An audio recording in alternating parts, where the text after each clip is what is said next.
Hello friends, মাই veg ফুডে আপনাদের সবাইকে স্বাগত। আশা করি সকলে ভালো আছেন। আজকের রেসিপি ধনেপাতা বাটা। সম্পূর্ণ নিরামিষভাবে আজকের রেসিপি। এটা কিন্তু ধনেপাতা ভর্তা নয়, ধনেপাতা বাটা। সেটাই আজকে আপনাদের সাথে শেয়ার করছি। আজকের রেসিপি যে কোনো দিনে বানিয়ে নিতে পারেন, আর ভাতের সাথে খেতে খুবই ভালো লাগে। আজকের রেসিপি ভালো লাগলে অবশ্যই আমার চ্যানেলটি সাবস্ক্রাইব করে রাখবেন। আসুন দেখা যাক আজকের রেসিপি। ধনেপাতা বাটা তৈরি করতে এখানে নিয়েছি ধনেপাতা। ধনেপাতার নিচের অংশটুকু কেটে ধনেপাতাগুলো ভালো করে ধুয়ে নিয়েছি। এখানে ধনেপাতাগুলো আর কুচো করে কাটিনি, আপনারা ইচ্ছে হলে কেটে নিতে পারেন। এবার ধনেপাতা একটা মিক্সার জারের মধ্যে নিয়ে নিচ্ছি। আপনারা ইচ্ছে হলে শিলবাটাতেও ধনেপাতা বাটা করে নিতে পারেন।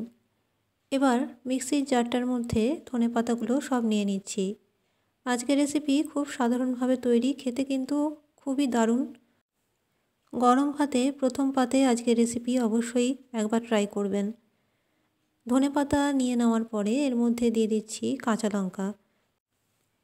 যে যেমন ঝাল খাবেন সেই অনুযায়ী কাঁচা লঙ্কা নেবেন।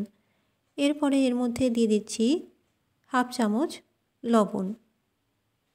স্বাদ অনুযায়ী লবণ দিয়ে দিলাম। আর দিয়ে দিচ্ছি হাফ চামচ চিনি। চিনিটা দিলে এর স্বাদ কিন্তু খুবই ভালো আসে।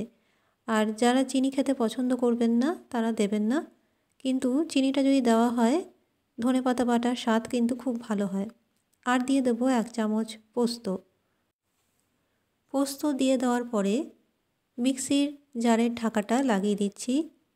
এখানে কোনো রকম জল আমি দিইনি, তবে জলের যদি প্রয়োজন হয় সামান্য পরিমাণে জল দিতে পারেন। দেখুন পেস্টটা কিন্তু তৈরি হয়ে গেছে। দেখুন ধনেপাতা বাটাটা কি দারুণ হয়েছে, ঠিক এই রকম হবে। এবার একটা পাত্রের মধ্যে এটা নিয়ে নিচ্ছি। রেসিপি কিন্তু এখানেই শেষ নয়। এরপরে এর মধ্যে উপর থেকে দিয়ে দিচ্ছি 1 চামচ ভিনিগার। এখানে কিন্তু লেবুর রস আমি ব্যবহার করছি না, যদি আপনারা ইচ্ছে হয় লেবুর রস দিতে পারেন।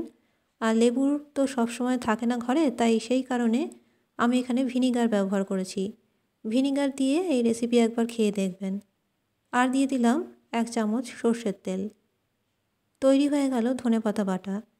গরম ভাতে একবার এই রেসিপি ট্রাই করবেন। সম্পূর্ণ নতুনভাবে তৈরি ধনেপাতা বাটা আপনাদের কেমন লাগলো অবশ্যই কমেন্ট করে জানাবেন। ভালো লাগলে একটা লাইক অবশ্যই করবেন আর শেয়ার করতে ভুলবেন না। এই রেসিপি যদি ভালো লেগে থাকে অবশ্যই চ্যানেলটি সাবস্ক্রাইব করে রাখবেন। ভালো থাকবেন, সুস্থ থাকবেন। নমস্কার।